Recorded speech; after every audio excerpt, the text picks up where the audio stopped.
Yung art, malaking ginagampanan ng art sa lipunan natin. Para sa akin, yung art yung nagsisilbing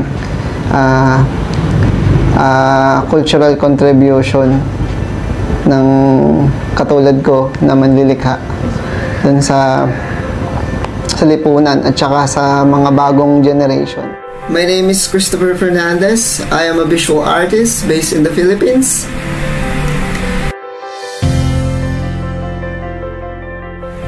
I am a contemporary social realist artist, a self-taught, a multidisciplinary artist. I devote myself in producing creative works through drawing, paintings, photography, sculpting, installation art, and performance art, and more.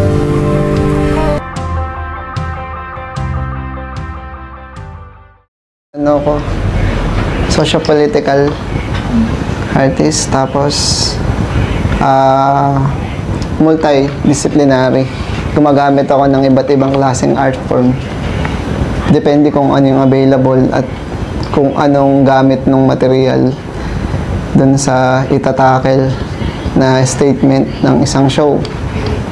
Pwedeng gumamit ng metal or clay, wood, tapos also gumagamit din ako ng photography, anything collage or installation, yun, painting, tsaka marami pang iba, yun.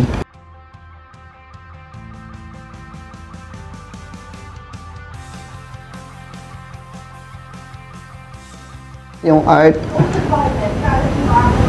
malaking ginagampanan ng art sa lipunan natin. Para sa akin, yung art yung nagsisilbing cultural contribution ng katulad ko na manlilikha dun sa lipunan at saka sa mga bagong generation. Kasi yung art, para din sa akin, ito yung nagpapaalala na kung paano tayo maging tao. Kaya dapat yung art, may kahulugan talaga. May kahulugan sa atin, may kahulugan din sa mga tao at saka sa lipunan. At siya din yung nagpapaalala sa atin sa mga nakalipas at magsisilbing halimbawa sa mga susunod na henerasyon.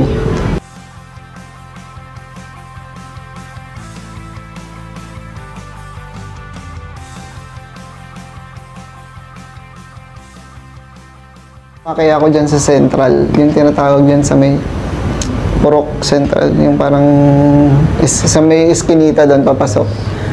So nakikita ko yung mga pinsan ko nagbabandal. Tapos yun yung nakita kong umpisa ng drawing, na ang una kong na-draw ay skull. Kaya mahilig ako sa skull. Yung drawing, binabandal nila. Tapos merong basketball. May basketball team doon na natatandaan ko na Poisonous. So yung pinsan ko, dinodrawing yung logo. Umpisa. Tapos halo-halo Yung airpad ko kasi, yung tatay ko, siya, karpintero. So halo-halo. Merong times na gusto ko maging karpintero. Tapos gusto ko maging painter.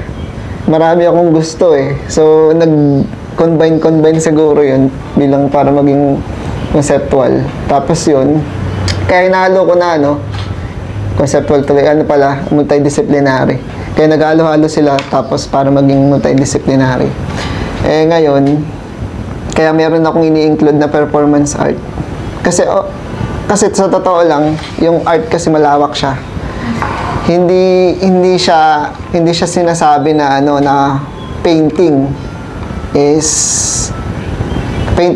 yun lang yung art. Hindi.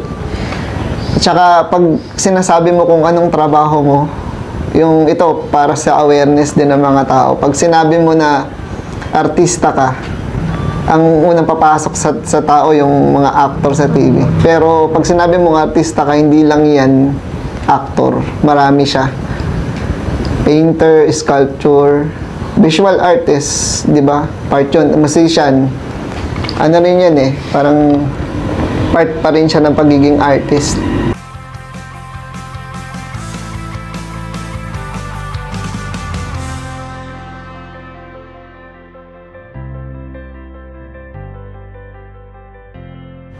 Kung gusto mong maging artist, hindi dapat nakokompromiso yung pagiging creative mo. May mga artist experience ako na may mga nagsa-self-pity na parang wala akong pambiling art materials. So, kung magiging artist ka, papanindigan mo. Dapat, hindi ka lagi nagrereklamo na wala kang pambili ng materyales kasi pag artist dapat creative. Hindi ka dapat nagrereklamo. So, creative ka, dapat panindigan mo na kaya mong humanap ng material ng iba't kasi malawak ang art iba't ibang material pwede mong gamitin. Tapos ang importante lang din sa art is yung forms and content na tinatawag. Yung forma at saka yung content, yung nilalaman, yung narrative. Siyempre, may kasama doon spiritual. Kasi kailangan kasama yung kalooban mo doon para hindi siya maging, alam mo yung kaluluwa. Kailangan magkaroon ng kaluluwa yung artwork.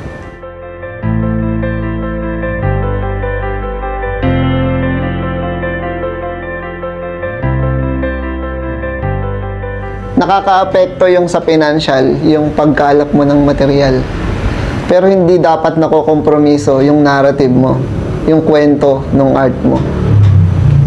Pero, may mga pagkakataon na may available na material kasi hindi lang naman, lagi kong iniisip na hindi lang naman ang art is painting.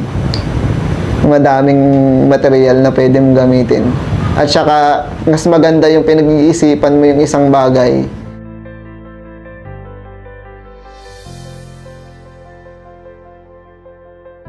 Na-enjoy ko yung pagiging artist kasi parang ang sarap maging artist nang maging malaya ka dun sa nililikha mo. At saka nagkakaroon ka ng boses kung ano yung mga nakikita mo. Ayun. Kung goal mo na parang actually kung magiging sikat ka na artist parang bonus na lang yun eh. Ang importante yung magmamarka yung trabaho mo, hindi yun sa although kailangan natin hindi baka sabihin ng iba na impokrito ako na pero hindi, dapat kailangan din natin kumita, pero hindi dapat doon nakapokus sa kita o sa pagyaman yung paglikha ng sining.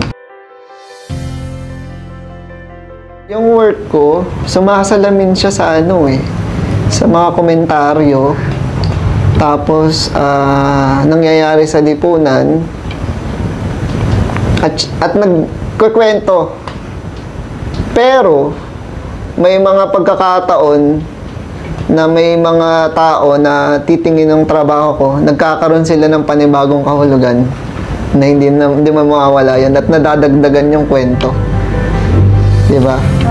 Nagkakaroon siya ng parang, kasi ang art din kasi isa pa, parang extension siya ng extension ng kaluluwa, parang extension ng mga gusto mong gawin o mga frustration. Parang nilalagay mo doon yung mga gusto mong sabihin. Nagkakaroon siya siguro ng impact sa mga audience.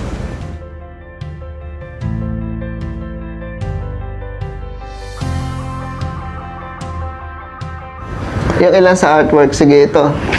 Ito yung medyo ito yung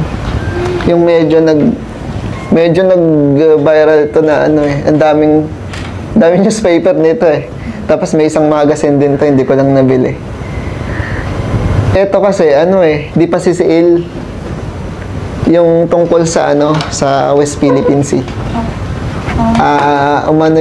Siya sa nag-show siya dun sa sa Barracks Art Space na pinag-aanohan ni Archie Oclos. Ito kasi series to magkasabay nung show. Ito yung tungkol dun sa yung pumuputok na yung bullying tungkol sa West Philippine Sea. Nagkaroon kami ng show ng Daloyong Artist Network noon na tungkol sa sa West Philippine Sea. So ang maputok ng balita yung bullying nung inisprayan ng water cannon yung mga mangingisda. So ginawa ko, parang mas powerful yung Pilipino na lumalaban doon sa ano. Parang i-empowerment, parang ini-empowerment ko yung yung Pilipino na lumaban doon sa. Ito naman tungkol sa ano. Actually ito series to nito. Ito kasi parang ano, alam nyo yung biological warfare.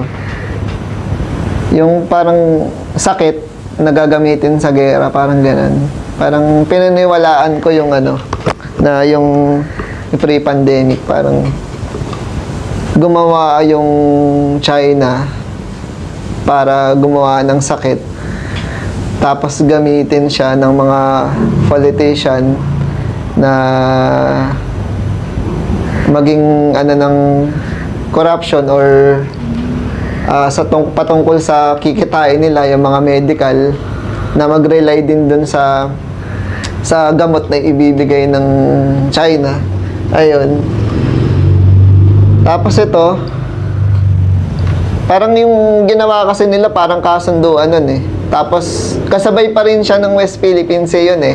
Parang nung time na yun na parang pakiramdam mo binibenta na yung Pilipinas dahil magkasundo yung China nung panahon ni DDS. Di ba bawal lumabas? Nung araw na yun, actually magkakasiris to eh. Lahat, magkakaibang show lang sila. Kung mapapansin nyo, eto, pandemic din to. Almost. Ito yung pinasa ko sa Diliman, sa UP, tungkol sa EJK. Ito yung ano, yung title ata nito yung Nanlaban. Kasi ito yung operasyon ng Tokhang eh. Ito naman yung experience nung nagtatrabaho ako, parang yung pakiramdam ko nun sa mga contractor. May mga contractor kasi ako nakakasalamuha na ginagatasan yung mga manggagawa. Alam mo yon yung para silang parang mag-agency. Ang ginagawa nila, yung kada isang tao, meron silang 50 pesos. Halimbawa, may sasahodin yung tao na ang ganan ng tao ay 500. So, si contractor ng mga tao, meron siyang 50 pesos. So, kung ilan yung mga tao, wala na siyang gagawin, pero may pera siya. Yun yung parang dininegosyo, ginagawang parang capital yung mga tao nang wala silang pagod na, di ba?